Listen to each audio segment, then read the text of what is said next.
नमस्कार. आज मी तुमच्यासाठी घेऊन आलेली आहे अत्यंत हेल्दी, टेस्टी असं स्नॅक्स. त्यासाठी सुरुवातीला मी इथे घेतलेला आहे रवा. त्यामध्ये टाकलेलं आहे तेलाचं मोहन आणि थोडंसं मीठ. त्यानंतर थोडं पाणी टाकून हा रवा आपल्याला व्यवस्थित असा नरम भिजवून घ्यायचा आहे.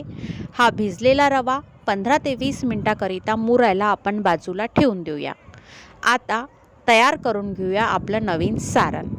त्याकरिता एका कटोऱ्यामध्ये घेतलेली आहे पिठी साखर, त्यामध्ये टाकून घेतलेला आहे सुकं खोबरा कीस आणि थोडीशी वेलची पावडर.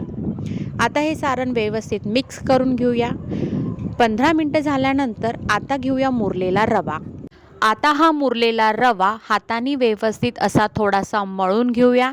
त्यानंतर त्याचे छोटे छोटे असे गोळे तयार करून घेऊया आणि त्यामध्ये पुरणाच्या पोळीचं सारण भरतो त्या पद्धतीने सारण भरून त्याची एक छोटी अशी पुरी तयार करून घेऊया. ह्या पुऱ्या आपल्याला साधारणपणे जाडच ठेवायच्या आहे. जर तुम्हाला यामध्ये ड्रायफ्रूट्सचा वापर करायचा असेल तर तुम्ही ड्रायफ्रूट्स आणि चारोळीचाही उपयोग करू शकता, परंतु त्याकरिता तुम्हाला 2 वेगळ्या पात्या लाटून घ्याव्या लागेल आणि त्यानंतर त्या एकमेकींना चिपकवून घ्याव्या लागतील.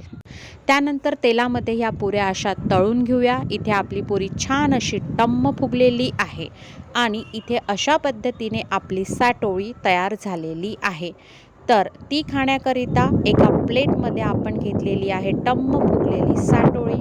तिला छान असं मधोमध फोडून घेतलेलं आहे आणि त्यावर टाकून घेतलेलं आहे मस्तपैकी असं तूप. तर अशाच नवनवीन सोप्या टेस्टी रेसिपी बघण्याकरिता आणि सुरुवातीच्याही होऊन गेलेल्या रेसिपी बघण्याकरिता चॅनलला सबस्क्राईब करायला विसरू नका. धन्यवाद.